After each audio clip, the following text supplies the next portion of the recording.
नमस्कार। आज की क्लास में हम देखने वाले हैं छत्तीसगढ़ का आर्थिक सर्वेक्षण वर्ष 2022 और 23 का। और हमारा टॉपिक है छत्तीसगढ़ में ग्रामोद्योग को हम देखेंगे। ठीक है, ग्रामोद्योग को हम दो पार्ट में देखेंगे, एक रेशम प्रभाग और दूसरा हथकरघा, जो इस बुक में दिए गए हैं। तो चलिए हम वीडियो को स्टार्ट करते हैं। छत्तीसगढ़ में हम ग्रामोद्योग की बात करते हैं तो सबसे पहले रेशम प्रभाग को देखते हैं। ठीक है, छत्तीसगढ़ राज्य में हम देखते हैं कि दो प्रकार की रेशम प्रजातियों टसर एवं मलबरी ककून का उत्पादन होता है। ठीक है, रेशम की चार प्रजाति होती है, उसमें से दो टसर और मलबरी ककून का उत्पादन कहाँ होता है? छत्तीसगढ़ में होता है, आपको याद रखना है। ठीक है, इससे संबंधित प्रमुख योजना हम देख लेते हैं। एक है टसर धागाकरण योजना, नैसर्गिक बीज प्रगुणन एवं कोसा संग्रहण योजना। ठीक है, फिर है पालित डाबा टसर ककून उत्पादन योजना। इस योजना के अंतर्गत प्रदेश में उपलब्ध जो साजा अर्जुन के टसर खाद्य पौधों पर टसर कीट पाले जाते हैं। ठीक है, टसर कीट या रेशम के कीट बोलते हैं इसे। तो रेशम के जो कीट है या जो टसर कीट है कौन से पेड़ में पाले जाते हैं? साजा और अर्जुन। ठीक है, साजा और अर्जुन के पौधों में पाए जाते हैं टसर कीट। ठीक है, उसके बाद आपको याद रखना है कि मलबरी रेशम विकास एवं विस्तार योजना। तो इस योजना के अंतर्गत जो है प्रदेश में 66 रेशम केंद्र, कितने हैं रेशम केंद्र? 66 रेशम केंद्र आपको याद रखने हैं। 18 ककून बैंक है, क्या है? 18 जो है ककून बैंक है और 4 जो है यार्न बैंक संचालित हैं। कितने? 4 यार्न बैंक संचालित है।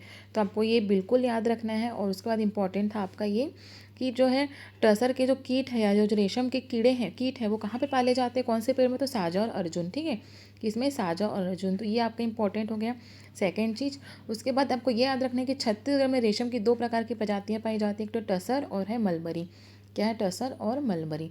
तो ये तीन आपको इसमें याद रखना है। ठीक है, उसके बाद नेक्स्ट हम हथकरघा में देखते हैं कि ग्रामीण अर्थव्यवस्था में हथकरघा उद्योग का रोजगार प्रदान करने की दृष्टि से महत्वपूर्ण स्थान है। यह उद्योग हथकरघा बुनाई की परंपरागत धरोहर के अक्षुण्ण बनाए रखने के साथ ही बुनकर समुदाय की सामाजिक सांस्कृतिक परंपराओं को प्रतिबिंबित करता है। ठीक है, ये तो उसके बाद इतना इम्पोर्टेंट नहीं है।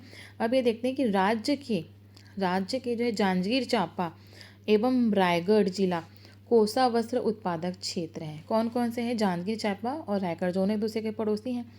जांजगीर चांपा और जो रायगढ़ जिला है वो क्या है? कोसा वस्त्र उत्पादक क्षेत्र है। क्या है? कोसा वस्त्र उत्पादक क्षेत्र। ठीक है, रायपुर दुर्ग रायपुर दुर्ग और राजनांदगांव ये भी पड़ोसी हैं। ठीक है, रायपुर दुर्ग राजनांदगांव।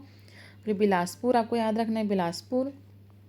ठीक है, महासमुंद, कवर्धा, धमतरी, ऊपर से अंबिकापुर, दक्षिण में आपका जगदलपुर। ठीक है, कैसे याद रखेंगे आप इसको? रायपुर दुर्ग राजनांदगांव बगल में है, कवर्धा बिलासपुर आपको याद रखना है। ठीक है, फिर महासमुंद धमतरी आप साथ में याद रख सकते हैं, और अंबिकापुर और जगदलपुर ये क्या है? सूती वस्त्र उत्पादक क्षेत्र है। क्या है? सूती वस्त्र उत्पादक क्षेत्र है। ठीक है, राज्य के कोसा वस्त्र एवं जगदलपुर के परंपरागत जो वस्त्र हैं ये राष्ट्रीय एवं अंतर्राष्ट्रीय स्तर पर विख्यात है। ठीक है, और राष्ट्र के जो कोसा वस्त्र जगदलपुर के जो परंपरागत वस्त्र है वो राष्ट्रीय अंतर्राष्ट्रीय स्तर पर विख्यात है। ये आपको याद रखना है।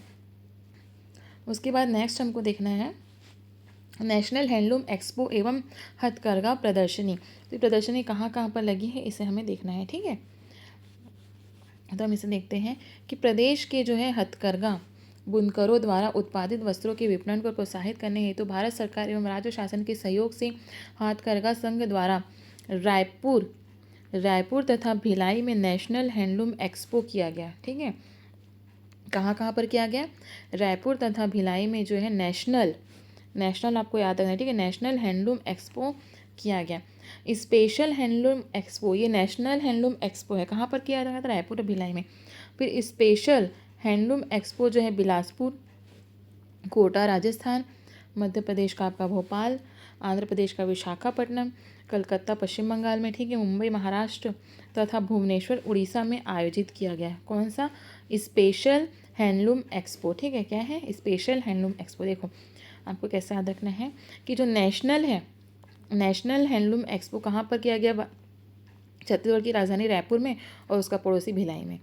ठीक है, स्पेशल हैंडलूम एक्सपो बोलेंगे तो छत्तीसगढ़ में कहाँ पर हुआ? बिलासपुर में। छत्तीसगढ़ का भी आप याद रखेंगे तो बहुत है। ठीक है, छत्तीसगढ़ का कहाँ पर हुआ? बिलासपुर में। ठीक है,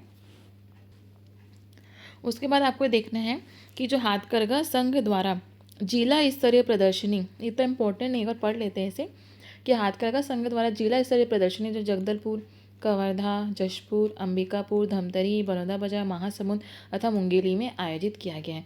लेकिन इसमें से इम्पोर्टेंट क्या है कि एक है national handloom expo Raipur Bilaspur Bhilai में, और स्पेशल हैंडलूम एक्सपो था बिलासपुर में। ठीक है, तो आपको ये याद रखना है। उसके बाद नेक्स्ट हम आगे बढ़ते हैं। छत्तीसगढ़ खादी तथा ग्रामोद्योग बोर्ड।